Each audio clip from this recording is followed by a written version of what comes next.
성도님들 반갑습니다.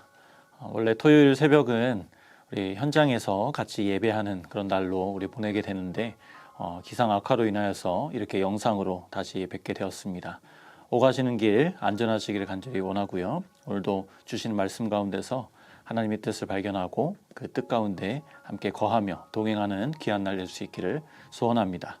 자, 오늘 우리에게 주시는 하나님의 말씀 민수기 6장 21절부터 27절까지의 말씀입니다. 이것이 바로 나실 사람이 지켜야 할 법이다. 그러나 만일 한 나실 사람이 될 때에 나 주에게 제물을 바치기로 서약하였고 더 나아가 그가 바쳐야 하는 것 말고도 더 바치기로 서약하였으면 그는 나실 사람이 지켜야 할 이 법을 따라 그가 서약한 것을 그대로 실천하여야 한다. 주님께서 모세에게 말씀하셨다. 너는 아론과 그 아들들에게 말하여라. 그들이 이스라엘 자손에게 복을 빌 때에는 다음과 같이 빌라고 하여라. 주님께서 당신들에게 복을 주시고 당신들을 지켜주시며 주님께서 당신들을 밝은 얼굴로 대하시고 당신들에게 은혜를 베푸시며 주님께서 당신들을 고이 보시어서 당신들에게 평화를 주시기를 빕니다. 그들이 나의 이름으로 이스라엘 자손에게 이렇게 축복하면 내가 친히 이스라엘 자손에게 복을 주겠다. 아멘.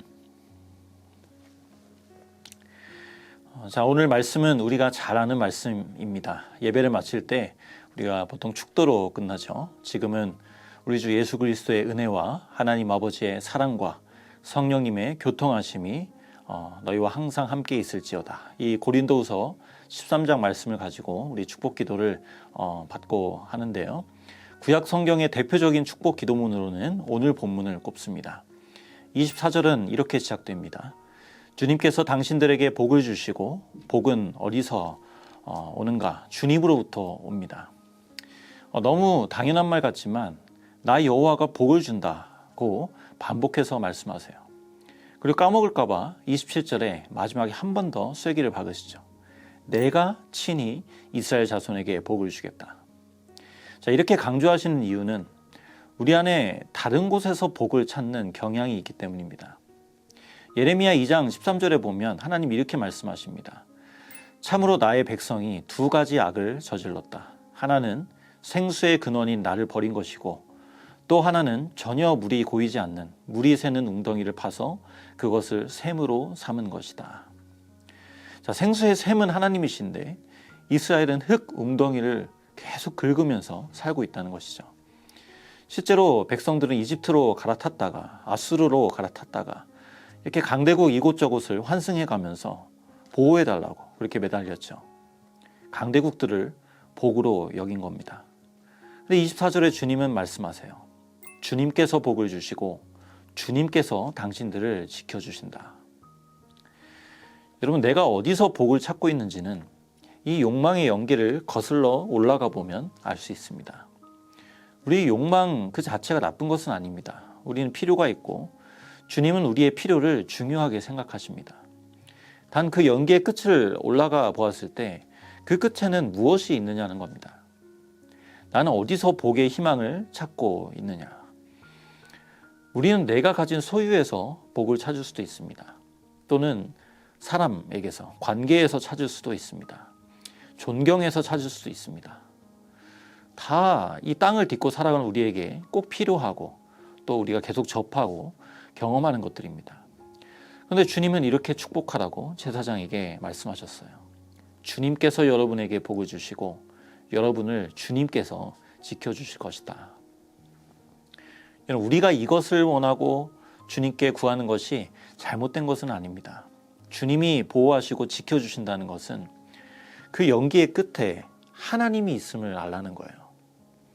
여호와 하나님 자신이 곧 복의 근원임을 알고 이 근원 위에서 축복하라고 하시는 겁니다. 다만 우리 가운데 이 다른 것은 좀 부족해도 꼭 있어야 할 복의 내용을 하나님 말씀하십니다. 우리 25절 말씀을 함께 읽겠습니다. 주님께서 당신들을 밝은 얼굴로 대하시고 당신들에게 은혜를 베푸시며. 자, 얼굴을 비추사라는 표현이 나옵니다. 하나님을 대면하는 것이죠. 여러분, 누군가의 얼굴이 빛나는 것을 본 적 있으신가요? 기쁨으로 빛나는 얼굴이요. 사랑에 빠진 그런 연인을 보면 정말 얼굴에 빛이 나죠. 또 저희 어머니가 꽃을 참 좋아하시는데요. 주택도 아니고 저희 한국의 아파트 발코니가 얼마나 좁습니까? 정원도 없는데 꽃을 워낙 좋아하셔서 거기에 그 좁은 데에 꽃밭을 만들어 놓으셨어요. 그리고 따뜻하게 봄이 되면 환하게 꽃이 피는데 그것을 보시면서 얼마나 환하게 웃으시는지, 이 자연의 아름다움을 볼 때도 얼굴이 빛이 납니다. 그 어떤 사랑으로 충만한 연인보다, 그 어떤 아름다운 꽃보다 우리 하나님의 얼굴은 빛이 납니다. 우리를 생각하실 때 그 꽃보다 사랑스럽고 아름답게 우리를 그렇게 바라보시면서 하나님은 환하게 웃으세요. 그 사랑으로 하나님 우리에게 마음껏 복 주시기를 원하시는 이 마음을 우리가 알기를 원하는 겁니다.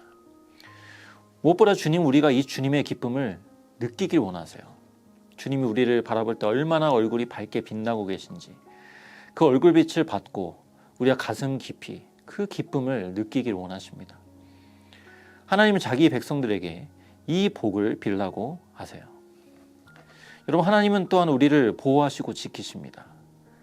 이 사실을 아는 것도 중요하지만 무엇보다 우리와 함께 하시며 가슴 터질 듯한 사랑과 광채나는 그 얼굴과 그 얼굴로 서로를 아는 이 관계가 하나님은 이루어지기를 원하십니다. 그래서 하나님이 우리를 이렇게 기뻐하신다는 것을 제사장들 너희들은 백성들에게 매일 축복 기도하면서 상기시켜 주라고 하시는 것이죠. 자, 그럼 우리는 이 기쁨을 어떻게 누릴 수 있을까? 25절 중반에 보시면 당신들에게 은혜를 베푸시며 라고 했습니다. 자, 고대인들은 신을 대할 때 마치 우리가 이 정부를 대하는 방식처럼 생각을 했습니다. 자, 이 말이 무슨 말이냐면 종종 서비스 캐나다에 갈 일이 이제 생깁니다. 특히 이민 처음 왔을 때 참 많이 갔던 걸로 기억이 나는데, 때로는 예약 없이 급하게 가서 대기표를 받고 오랜 시간 기다렸다가 헛걸음을 할 때가 왕왕 있었습니다. 이 서류가 준비가 안 돼서 다음에 또 예약 잡고 오라고 그렇게 하는 것이죠. 그때 저는 저와 가족에게는 너무 중요한 문제였는데 우리는 관심이 없다, 그런 것처럼 너무 정말 일만 하시는 분처럼 그렇게 느껴져서 참 속상했던 적이 있습니다. 자격 요건 채워오라는 거죠. 자, 그렇게 얼마 지나지 않아서 또 뒤에 어떤 사람이 들어오는데 이 공무원과 잘 아는 사이였는지 표정이 환하게 바뀌면서 아주 친절하게 일을 처리해 주는 것을 보고 더 기분이 좀 상했습니다. 마치 그런 마음으로 고대 사람들은 온갖 삶의 문제를 가지고 신전을 찾아왔습니다. 근데 또 제사장은 언제든지 축복을 빌어줄 수 있는 그런 사람이었잖아요. 그래서 뒷문으로 들어가서 제사장을 다이렉트로 찾고 축복을 받아내곤 했습니다. 야곱이 그랬죠. 축복을 얻어내기 위해 노력했던 사람입니다. 형과 씨름해서 복을 받아냈어요. 복은 내가 자격 요건을 갖추어서 혹은 복의 대리자를 직접 찾아가서 그 사람과 그렇게 막 씨름해서 받았는데 오늘 본문은 그게 아니라는 거죠. 야곱도 진작에 깨달았어야 했습니다. 씨름할 대상은 하나님 그분이라는 걸요. 하나님께 직접 나아갈 때 하나님은 씨름해서 져주시면서까지 그 야곱을 축복하시죠. 야곱은 그저 자격 없이 매달린 것뿐인데 은혜로 하나님이 그 야곱과 그의 자손에게 영원한 복을 막 기다렸다는 듯이 부어주시기 시작합니다. 주님은 오늘도 저와 여러분에게 말씀하십니다. 내가 너에게 복 주기를 원한다. 여러분, 이 말도 안 되는 은혜가 우리에게 부어지는데 또 말도 안 되는 복음이 감춰져 있습니다. 민수기의 축복 앞에는 5장에 남편과의 관계에 충실하지 못한 아내에 대한 율법이 나오고요. 그리고 오늘 본문 바로 앞에는 하나님께 특별하게 구별되어서 바쳐진 나실인에 관한 율법이 나옵니다. 자, 이스라엘은 철저히 구별된 나실인처럼 하나님께 바쳐져야 했습니다. 헌신해야 했습니다. 하지만 이스라엘은 5장에 반항하는 믿음 없는 아내였어요.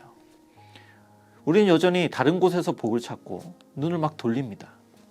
그럼에도 하나님은 아낌없이 축복하기로 결심하세요. 그것은 죄인을 찾으러 오신, 부정한 우물가에 그 사마리아 여인을 찾아오신 그렇게 우리에게도 찾아오신 예수님 때문입니다. 예수님은 진정한 나시린이세요. 하나님께 온전히 삶을 바치셨습니다. 무엇을 위해 바치셨습니까?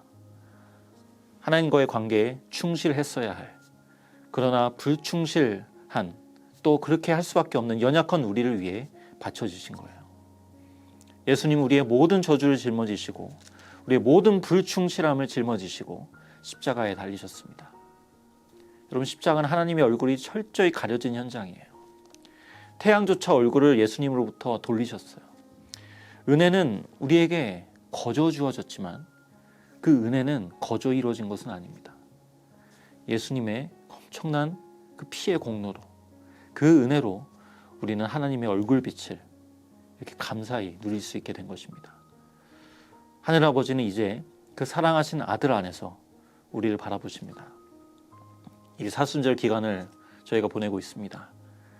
예수님이 짊어지신 그 십자가 고난 안으로 들어가 동시에 하나님의 얼굴빛을 밝히 대하는 귀한 은혜가 있기를 간절히 소원합니다. 기도하시겠습니다. 하나님 아버지, 우리를 향하여 지금도 환한 미소로 사랑의 눈빛으로 바라보시며 그 얼굴빛을 우리 가운데 비추기를 원하시는, 우리를 더 축복하기 원하시는 그 하나님의 마음을 우리 오늘 기도문을 통하여서 우리 살펴봅니다.